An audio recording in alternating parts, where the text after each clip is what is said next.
back to my YouTube channel.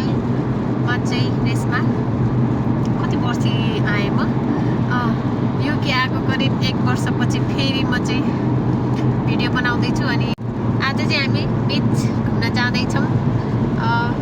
यो चाहिँ मेरो पहिलो हो, हजुरको पहिलो हो कि यो चाहिँ मेरो जीवनकै पहिलो हो। अनि नै मतलब हजुर इन्डिया गइसकेको थियो नि, इन्डियातिर छ त नि, म चाहिँ गएको छैन। अनि यो चाहिँ मेरो पहिलो बीच भ्रमण हुनेछ अनि म चाहिँ एकदम एक्साइटेड थिएँ। अलिअलि छु पनि बट 1 महिना अगाडिदेखि प्लान गरेको। 1 महिना अगाडिदेखि प्लान गरेको म एकदम एक्साइटेड थिएँ। तर आजको वेदर हेरेर चाहिँ म खासै एक्साइटेड छैन। म वेदर देखाउँछु हजुरहरूलाई। आजको वेदर चाहिँ यस्तो छ। अब सिमसिम पानी परिराखेको छ अनि हामी चाहिँ जाँदैछौँ। अनि हामी चाहिँ कुन बीच जाँदैछौँ भनेर चाहिँ हामी हजुरलाई भिडियो अन्तिमसम्म हेर्नु होला, त्यसपछि थाहा भइहाल्छ। अगाडि चाहिँ मौसम एकदमै धुम्म परेको थियो, पछि चाहिँ एकदमै राम्रो भयो कि खुल्दै गयो, घाम लाग्दै गयो। अनि बिचमा चाहिँ अनि हामीले दाइहरूलाई पनि भेट्यौँ अनि त्यसपछि हामीहरू सँगै गयौँ।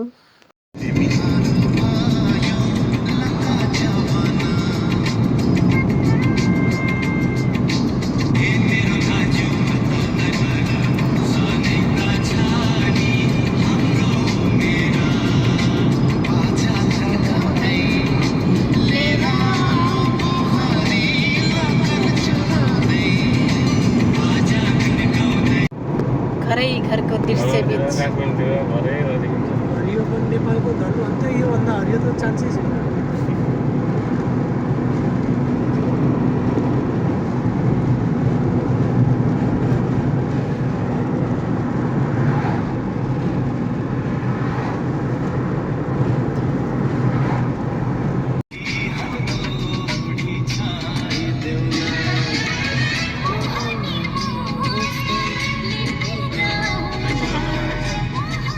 बादलै झर्ला जस्तो देखिन्छ क्यामेरामा।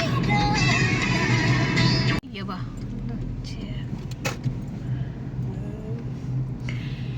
फाइनल्ली हामी चाहिँ हाम्रो डेस्टिनेसनको एकदमै नजिक पुगेको छौँ। सानी उ त्यो हेर्छ न कति राम्रो होटलहरू हो, कति राम्रो। In a quarter of a mile, you will arrive at your destination. Yes, I know.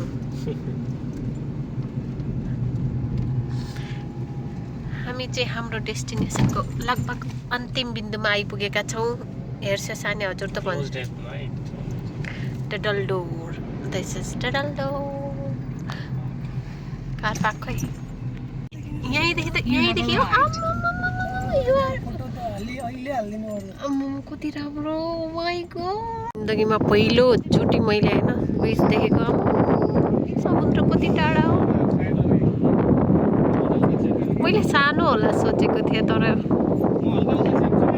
सानी भन्छ हजुरलाई कस्तो फिल लागिरहेको छ?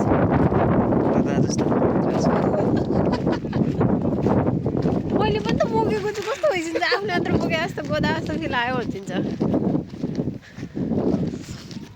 मेरो अनुहारभरि कपाल आएर। यो चाहिँ पछाडि चाहिँ बीच हो, यो चाहिँ पार्किङ स्पेस। अनि हामी चाहिँ फाइनल्ली आइपुगेका छौँ। हामी चाहिँ जाँदैछौँ अब। आज छुट्टीको दिन होइन, त्यही पनि यति धेरै भिड छ। सानो मेरो टोपी त उड्ला जस्तो भयो।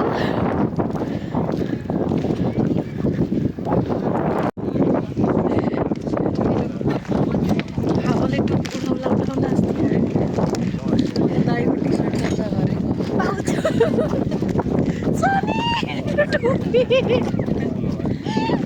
दाइको टी सर्ट कसा गऱ्यो आज? म त यहाँ आएको 1 वर्षपछि निस्केको बाहिर। म पनि 23बाट हामी 24-25मा गएको त अनि बीच कहिले गएको थियो त्योभन्दा अगाडि। सानी बुढीलाई यसो निकाल्दा फरक पर्दैन। पुचे बहिनी हामी चाहिँ गइरहेछौँ। दाइ कहाँ होइस्यो? कहाँ पुगिसक्यो? ए बाबु दाइ उतै होइसिँदो रहेछ।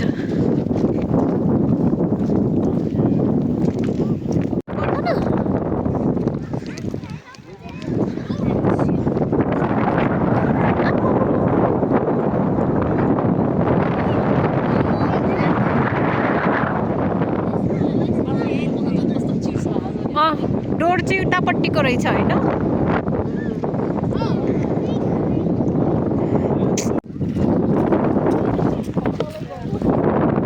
ऊ त्यहाँ होइसिन्छ त ऊ त्यहाँ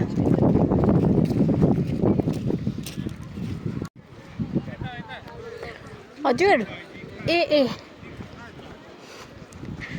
ओ माइ गॉड भिडियो बनाउन कस्तो गजब हुने है मान्छेहरू छैन नि आएको हो नि क्राउड कम छ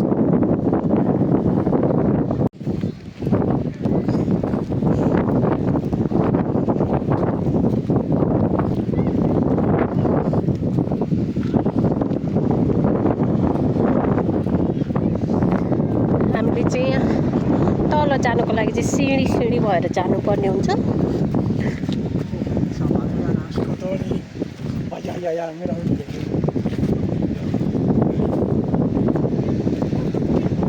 बिचमा चाहिँ तल पुगिसकेको छ त्यहाँ दाइहरू बिचमा म चाहिँ माथि चाहिँ भाउजूहरू पनि तल पुगिसक्छु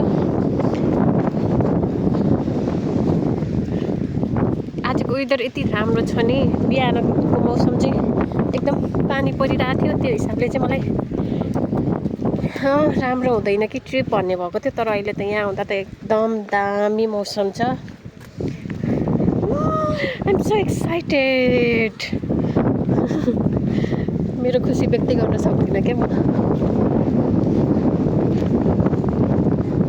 किनकि म पहिलोचोटि मेरो जीवनमा सिँढीमा चाहिँ अलि ढिलो भएर चाहिँ अलि मलाई डर लागिरहेको छ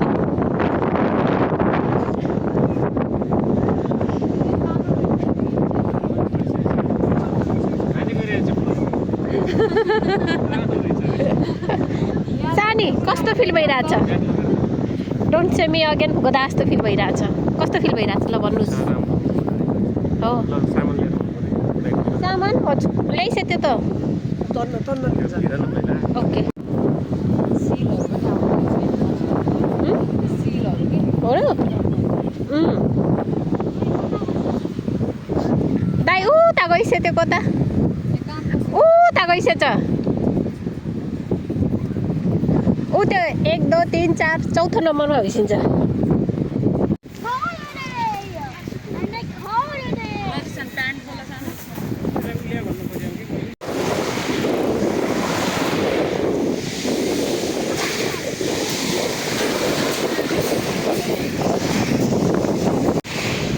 कति वर्षपछि होला मैले यसरी सेती नदीको छाल त देखेको थिएँ कि समुद्र चाहिँ पहिलोचोटि यसको साउन्ड मलाई यति मन परिरहेको छ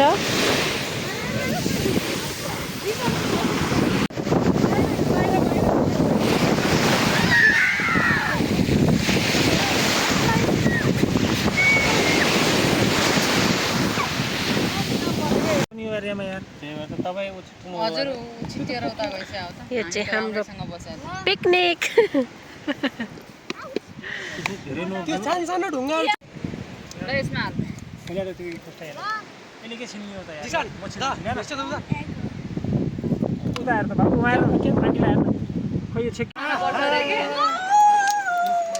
के खस्यो यार माथिबाट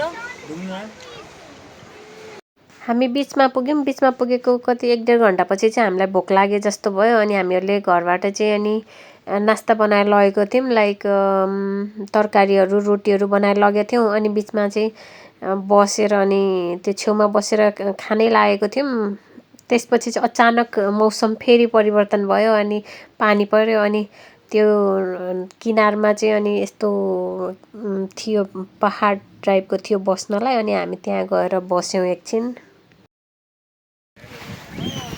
आजको हाम्रो बिच घुमाइ चाहिँ अन्तिम अवस्थामा पुगिसक्यो सानी कस्तो लाग्यो दामी पानी आयो पानी देखियो बिचमा पानी आयो अनि ऊ त्यो ओडारतिर गयौँ ओ माय गॉड यो पछाडि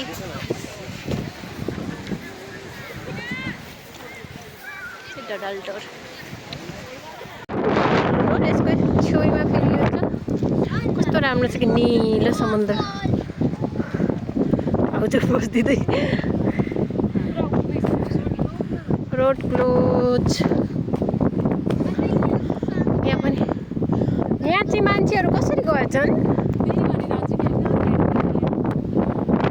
कस्तो राम्रो।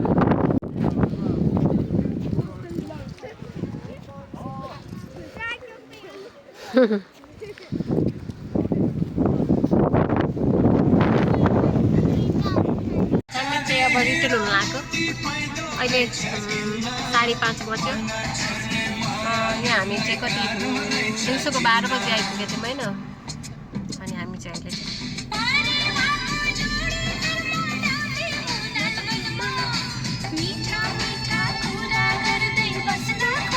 घर चाहिँ कति राम्रो के यहाँ कार्टुनमा जस्तै देखिनेवाला जस्तै घर क्या।